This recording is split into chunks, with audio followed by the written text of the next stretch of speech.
ಹಾಸನದಲ್ಲಿ ಪತ್ನಿಯನ್ನು ಕೊಂದು ಪತಿ ಆತ್ಮಹತ್ಯೆಯನ್ನು ಮಾಡಿಕೊಂಡಿರೋದು. 38 ವರ್ಷದ ಗಗನ ಪತಿಯಿಂದಲೇ ಕೊಲೆಯಾದ ಗೃಹಿಣಿ. 41 ವರ್ಷದ ರಘು ಪತ್ನಿಯನ್ನು ಕೊಂದು ಆತ್ಮಹತ್ಯೆಗೆ ಶರಣಾಗಿರೋದು ಪತಿ. ಬೇಲೂರು ತಾಲೂಕಿನ ಕೆಸಗೋಡು ಗ್ರಾಮದಲ್ಲಿ ನಡೆದಿರೋದು ಘಟನೆ. Family issue. 38 ವರ್ಷದ ಗಗನ ಪತಿಯಿಂದಲೇ ಕೊಲೆಯಾಗಿರೋ ಗೃಹಿಣಿ. 41 ವರ್ಷದ ರಘು ಪತ್ನಿಯನ್ನು ಕೊಂದು ಆತ್ಮಹತ್ಯೆಗೆ ಶರಣಾಗಿರೋದು. ಏನಾಗಿತ್ತು, ಏನು ಎತ್ತ ಮಾಹಿತಿ ಸಿಗಬೇಕು. ಮಗು ಏನಾದರೂ ಗಿತ್ತ, ಯಾಕಂದರೆ ತಬ್ಬಲಿ ಆಗುತ್ತೆ ಈಗ ಅಪ್ಪ ಅಮ್ಮ ಇಬ್ಬರು. ಈ ಪ್ರಕರಣಕ್ಕೆ ಸಂಬಂಧಪಟ್ಟಂತೆ ಮಾಹಿತಿ ಸಿಗಬೇಕಾಗತ್ತೆ. ಏನು ಸಮಸ್ಯೆ ಆಗಿತ್ತು, ಹೆಂಡತಿಯನ್ನು ಸಾಯಿಸಿ ತಾನೂ ಕೂಡ ಸಾಯುವಂಥದ್ದು ಏನಾಗಿತ್ತು, ಏನಾದರೂ ಜಗಳ ಆಗಿತ್ತಾ, ಸಾಲ ಮಾಡ್ಕೊಂಡಿದ್ದ, ಅಫೇರ್ಸ್ ಇತ್ತಾ, ಏನಾಗಿತ್ತು? ಇತ್ತೀಚೆಗೆ ಈ ಥರದ್ದು ಪ್ರಕರಣಗಳು ಕಾಮನ್. ಸ್ಯಾರಿಗೆ ಉಪ್ಪಾಕಿಲ್ಲ ಅಂತ ಹೇಳಿದ್ದಕ್ಕೆ ಆತ್ಮಹತ್ಯೆ ಮಾಡ್ಕೊಂಡಿದ್ದಿದ್ದೆ, ಸೂಸೈಡ್ ಮಾಡ್ಕೊಂಡಿದ್ದಿದ್ದೆ, ಸಾಯಿಸಿದ್ದಿದೆ. ಮದುವೆಯಾಗಿ ಮಕ್ಕಳಾಗಿದ್ದರೂ ಅಕ್ರಮ ಸಂಬಂಧಗಳನ್ನು ಇಟ್ಕೊಂಡು ಮೋಸ ಹೋಗಿದ್ದಕ್ಕೆ ಈ ಥರದ ಆಗಿದ್ದು ಇದೆ. ವಿಪರೀತ ಸಾಲ ಮಾಡಿ ತಾನೂ ಸತ್ತು ಹೆಂಡತಿ ಮಕ್ಕಳನ್ನೂ ಸಾಯಿಸೋದಿದೆ. ಈ ಪ್ರಕರಣದಲ್ಲಿ ಏನಾಗಿದೆ ಮಾಹಿತಿ ಸಿಗಬೇಕು. ಹಾಸನದಲ್ಲಿ ಇದೊಂದು ಘಟನೆ ನಡೆದಿರೋದು. 38 ವರ್ಷದ ಗಗನ ಪತಿಯಿಂದಲೇ ಕೊಲೆ ಆಗಿರುವಂಥ ಗೃಹಿಣಿ. ರಘು ಆತ್ಮಹತ್ಯೆಗೆ ಶರಣಾಗಿರುವಂಥ ಪತಿ. ನೋಡಿ, ಫ್ಯಾಮಿಲಿಯವ್ರಿಗೇನು ಹೇಳ್ತಾರೆ, ಮಾಹಿತಿ ಸಿಗಬೇಕಾಗತ್ತೆ. ಬಹಳ ಮನನೊಂದು ಈ ಥರದ ಘಟನೆಗಳು ನಡೆಯೋದು. ಒಬ್ಬರನ್ನ ಸಾಯಿಸಿ ತಾವೂ ಕೂಡ ಸಾಯೋದಿದೆಯಲ್ಲ, ಅಂದರೆ ಮಾನಸಿಕವಾಗಿ ಆ ಪ್ರಮಾಣದಲ್ಲಿ ಕುಗ್ಗೋಗಿರ್ತಾರೆ, ಇಲ್ಲ ಅಂತಂದರೆ ಅಗ್ರೆಸಿವ್ ಆಗಿರ್ತಾರೆ. ಎರಡರಲ್ಲಿ ಒಂದಾಗಿರುತ್ತೆ. ಅಪ್ಡೇಟ್ ಸಿಗ್ತಾ ಇದೆ ಈ ಪ್ರಕರಣದಲ್ಲಿ. ಪತ್ನಿಯ ಹತ್ಯೆಯನ್ನ ಮಾಡಿದ ಬಗ್ಗೆ ಪತಿ ವಿಡಿಯೋ ಮಾಡಿದ್ದಾರೆ. ಏನಕ್ಕೆ ಮಾಡಿರೋದು, ಮರ್ಡರ್ ಅನ್ನೋದು. ಸಂಬಂಧಿಕರಿಗೆ ವಿಡಿಯೋ ಕಾಲ್ ಮಾಡಿದ್ದ ಪತಿ ರಘು. ಪತ್ನಿಯನ್ನ ಕೊಂದಿರುವುದಾಗಿ ವಿಡಿಯೋದಲ್ಲಿ ಹೇಳಿರೋದು ರಘು. ಏನಕ್ಕೆ ಕೊಂದಿದ್ದೀನಿ ಅಂತ ಹೇಳಿದ್ದಾರೆ. ಕಾರಿನಲ್ಲೇ ಪತ್ನಿ ಕೊಲೆ ಮಾಡಿ ಶವ ಬಿಸಾಡಿರುವ ಶಂಕೆ ವ್ಯಕ್ತ ಆಗ್ತಾ ಇದೆ.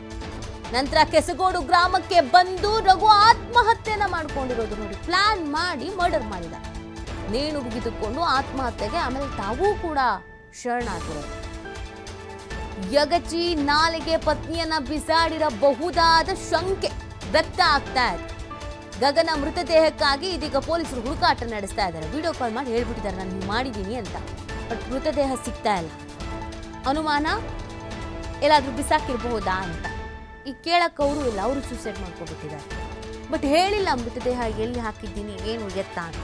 ನಾನು ನನ್ನ ಹೆಂಡತಿನ ಸಾಯಿಸಿದ್ದೀನಿ ಇಷ್ಟು ಹೇಳಿದ್ದಾರೆ, ನಾನು ಉಳಿಯಲ್ಲ ಇಷ್ಟು ಹೇಳಿದ್ದಾರೆ. ಏನು ಅಫೇರ್ ಇದ್ದಿದ್ದಲ್ಲ, ಅವಳ ಅಫೇರ್ ಇರೋದಕ್ಕೆ ನಾನು ಇದು ಮಾಡ್ತಾ ಇರೋದು. ನಾನು ಹೇಳ್ಬಾರ್ದು ಅನ್ಕೊಂಡು ತಡ್ಕೊಂತಿದ್ದೆ. ಅವಳಿಗೆ ಯಾವೊಂದು ಜೊತೆ ಅಫೇರ್ ಇತ್ತು ಆಯ್ತಾ. ನನ್ನನ್ನು ದೂರ ಮಾಡಿ ಅವನ ಜೊತೆ ಫೋನಲ್ಲಿ ನಾನು ಇಲ್ದಾಗ ಮನೆಗೆ ಬರೋಕೆ ಹೇಳೋದು ಇವೆಲ್ಲ ಮಾಡಿದಳು ಆಯ್ತಾ. ನಾನು ತಡ್ಕೊಂಡು ಇಷ್ಟು ತನಕ ಯಾರಿಗೂ ಹೇಳ್ಬಾರ್ದು, ನನ್ನ ಮನೆ ಸಂಸಾರ ಅಂದ್ಕೊಂಡಿದ್ದೆ. ಈ ಮುಂದೆ ಯಾವಾಗಲೂ ನನ್ನ ವಿಡಿಯೋ ಕಾಲ್ ಮಾಡೋದು ಅವನ ಜೊತೆಯಾ, ಹಿಂಗೆಲ್ಲ ಮಾಡೋಳು. ನನ್ನನ್ನು ಹತ್ರ ಸೇರಿಸ್ದಂಗೆ ಅವನ ಜೊತೆ ನನ್ನ ಊರಿಗೆ ಹೋಯ್ತು ಅಂದರೆ ಮನೆಗೆ ಕರ್ಸ್ಕೊಳ್ಳೋದು, ಹಿಂಗೆಲ್ಲ ಮಾಡೋಳು. ನಾನು ಬರೆಯೋದು ಗಂಜಿ ಇಷ್ಟು ನನಗೆ ಯಾರಿಗೂ ಹೇಳ್ತಾರಲ್ಲ. ಲಾಸ್ಟ್ ನಾನು ಸಾಯಾಗೆ ಯಾಕೆ ನನ್ನ ಜೊತೆ ಸತ್ಯನ ಸಾಯ್ಬೇಕು, ಸಾಯ್ಬಾರ್ದು ಅಂತಲೇ ಹೇಳ್ತಾ ಇದ್ದೀನಿ. ವಿಡಿಯೋ ರೆಕಾರ್ಡ್ ಮಾಡ್ತಾ ಇದ್ದೀನಿ, ಮಾಡ್ತಾ ಏನು ಮಾಹಿತಿ ನೀಡ್ತಾರೆ ನಮ್ಮ ಪ್ರತಿನಿಧಿ ಪ್ರಕಾಶ್. ಈ ಪ್ರಕರಣಕ್ಕೆ ಸಂಬಂಧಪಟ್ಟಂತೆ ತನಿಖೆಗೆ ಯಾವ ರೀತಿಯಾಗಿ ನಡೀತಾ ಇದೆ? ಇದೀಗ ಮೃತದೇಹದ ಬಗ್ಗೆ ಏನಾದರೂ ಮಾಹಿತಿ ಸಿಕ್ಕಿದ್ಯಾ? ನೀತಿ, ಹಾಸನ ಜಿಲ್ಲೆ ಬೇಲೂರು ತಾಲೂಕಿನ ಕೆಸಗೋಡು ಗ್ರಾಮದಲ್ಲಿ ನಿನ್ನೆ ಘಟನೆ ಕೂಡ ನಡೆದಿರುವಂತದ್ದು. ರಘು ಮತ್ತೆ ಗಗನ ಎಂಬುವರು ಸುಮಾರು 13 ವರ್ಷಗಳ ಹಿಂದೆ ವಿವಾಹವಾಗಿರ್ತಾರೆ. ದಂಪತಿಗೆ 12 ವರ್ಷದ ಹಾಗೂ 6 ವರ್ಷದ ಮಕ್ಕಳು ಕೂಡ, ಇಬ್ರು ಮಕ್ಕಳಿರುವಂತದ್ದು. ಈಗ ಒಂದು ರಘು ಎಂಬಾತ ಚಿಕ್ಕಮಗಳೂರಿನಲ್ಲಿ ಬೇಕರಿಯನ್ನು ಇಟ್ಕೊಂಡು ವ್ಯಾಪಾರವನ್ನು ಕೂಡ ನಡೆಸ್ತಾ ಇರ್ತಾನೆ. ಜೊತೆಗೆ ಇಬ್ರು ಕೂಡ 12 ವರ್ಷದಿಂದ ಸಾಕಷ್ಟು ದಾಂಪತ್ಯದಲ್ಲಿ ಅನ್ಯೋನ್ಯವಾಗಿ ಇರ್ತಾರೆ. ಆದ್ರೆ ಒಂದು ಈಗಾಗ್ಲೇ ಆರೋಪ ಮಾಡಿರುವಂತದ್ದು ರಘು, ಅಂದ್ರೆ ಆತ ಆತ್ಮಹತ್ಯೆ ಮಾಡಿಕೊಳ್ಳುವುದಕ್ಕಿಂತ ಹಿಂದೆ ಮಾಡಿರುವಂತಹ ಒಂದು ವಿಡಿಯೋ ಈಗಾಗಲೇ ಲಭ್ಯವಾಗಿರ್ತಕ್ಕಂಥದ್ದು. ಮೊದಲು ಪತ್ನಿಯನ್ನ ಕೊಂದು ತಾನು ಕೂಡ ಆತ್ಮಹತ್ಯೆಗೆ ಶರಣಾಗಿರುವಂತಹ ಘಟನೆ ಹಾಸನ ಜಿಲ್ಲೆ ಬೇಲೂರು ತಾಲೂಕಿನ ಕೆಸಗೋಡು ಗ್ರಾಮದಲ್ಲಿ ಈಗಾಗಲೇ ನಡೆದಿರುವಂತದ್ದು. ಆಕೆಯ ಮೇಲೆ ಈಗೇನು ಪತ್ನಿ ಸಾವನ್ನಪ್ಪಿರುವಂತಹ ಹಿನ್ನೆಲೆಯಲ್ಲಿ ಆಕೆ ಮೇಲೆ ಒಂದು ಬಹಳ ದೊಡ್ಡ ಆರೋಪವನ್ನ ಆತ ಮಾಡಿರುವಂತದ್ದು. ಅಕ್ರಮ ಸಂಬಂಧ ಇತ್ತು, ಈಕೆಗೆ ಬೇರೊಬ್ಬನ ಜೊತೆ ಅಕ್ರಮ ಸಂಬಂಧ ಇತ್ತು. ಹಾಗಾಗಿ ನಾನು ಆಕೆಯನ್ನ ಏನು ಸಾಯಿಸ್ತಾ ಇದ್ದೀನಿ, ಜೊತೆಗೆ ನಾನು ಕೂಡ ಸತ್ತೋಗ್ತೀನಿ ಅನ್ನುವ ಅಂದ್ರೆ ಆ ವಿಚಾರವನ್ನು ಕೂಡ ಈಗಾಗಲೇ ಮೊಬೈಲ್ ಮೂಲಕ ಸೆಲ್ಫಿ ವಿಡಿಯೋ ಮಾಡಿಕೊಂಡು ಈಗಾಗಲೇ ಆ ವಿಡಿಯೋವನ್ನ ಹರಿಬಿಟ್ಟಿರುವಂತಹ ಘಟನೆ ನಡೆದಿರುವಂತದ್ದು. ಜೊತೆಗೆ ಅರೇಹಳ್ಳಿ ಪೊಲೀಸ್ ಠಾಣಾ ವ್ಯಾಪ್ತಿಯಲ್ಲಿ ಈ ಘಟನೆ ನಡೆದಿದೆ. ಅರೇಹಳ್ಳಿ ಪೊಲೀಸರು ಸಾಕಷ್ಟು ಆಕೆಯ ಶವಕ್ಕಾಗಿ ಈಗಾಗಲೇ ಹುಡುಕಾಟ ಮಾಡ್ತಾ ಇದ್ದಾರೆ ಅನ್ನುವ ಮಾಹಿತಿ ಲಭ್ಯವಾಗಿದೆ. ಇದು ಒಂದ್ ರೀತಿ ದಾರುಣ ಘಟನೆ ಅಂತಲೇ ಹೇಳ್ಬೋದು. ಅನ್ಯೋನ್ಯವಾಗಿದ್ದಂತಹ ಸಂಸಾರ ಈ ರೀತಿ ಅಕ್ರಮ ಸಂಬಂಧಕ್ಕೆ ಮೊದಲು ಹೆಂಡತಿಯನ್ನ ಕೊಲೆ ಮಾಡಿ ನಂತರ ತಾನು ಕೂಡ ಆತ್ಮಹತ್ಯೆ ಮಾಡಿಕೊಂಡಿರುವಂತದ್ದು ನಿಜವಾಗ್ಲೂ ದಾರುಣ ಘಟನೆ ಅಂತಲೇ ಹೇಳಲಾಗ್ತದೆ. ಈಗ ಮಕ್ಕಳು ಇಬ್ರು ಅನಾಥರಾಗಿರುವಂತದ್ದು. ಅರೇಹಳ್ಳಿ ಪೊಲೀಸ್ ಠಾಣಾ ವ್ಯಾಪ್ತಿಯಲ್ಲಿ ಪ್ರಕರಣ ದಾಖಲಾಗಿದೆ.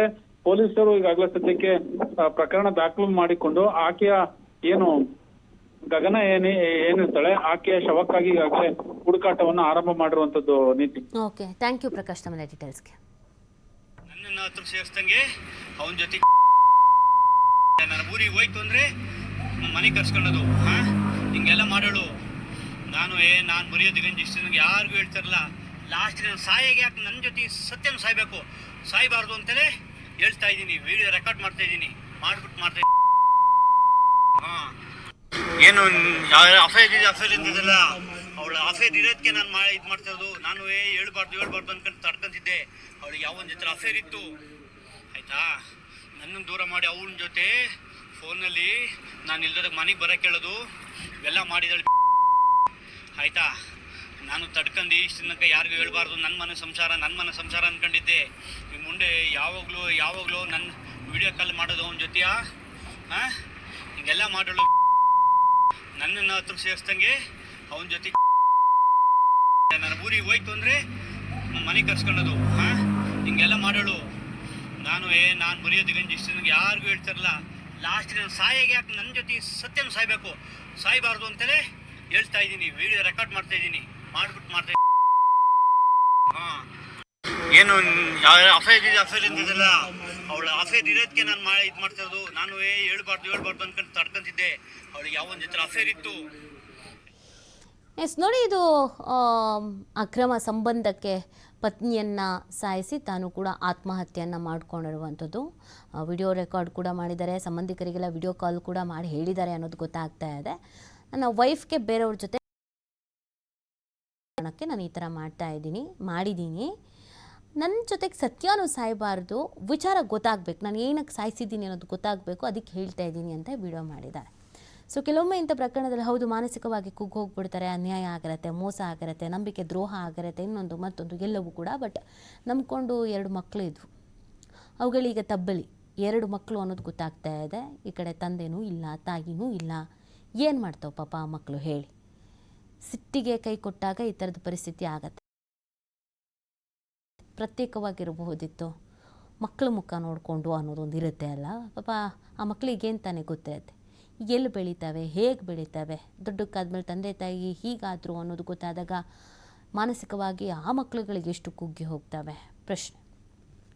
ಇಂಥ ಘಟನೆಗಳು ಸಮಾಜದಲ್ಲಿ ಕಾಮನ್, ಇತ್ತೀಚೆಗಂತೂ ಸರ್ವೇ ಸಾಮಾನ್ಯ. ಅಕ್ರಮ ಸಂಬಂಧ, ಅಫೇರ್ಸು, ಇನ್ನೊಂದು ಮತ್ತೊಂದು. ಬಟ್ ಹೀಗೆ ಒಟ್ಟಿಗೆ ಬದುಕೋಕ್ಕೆ ಇಷ್ಟ ಇಲ್ಲ, ಬದುಕೋಕ್ಕಾಗ್ತಾ ಇಲ್ಲ, ಇನ್ನೊಬ್ಬರು ಯಾರೋ ಇಷ್ಟ ಹಾಕಿದ್ದಾರೆ ಅಂದರೆ ಹೋಗಿ ಆ ಕಡೆಗೆ ಅಂತ ಬಿಟ್ಟು ಬಿಡಬೇಕು. ಬಟ್ ಏನು ಮಾಡ್ತೀರಾ, ಅದೇ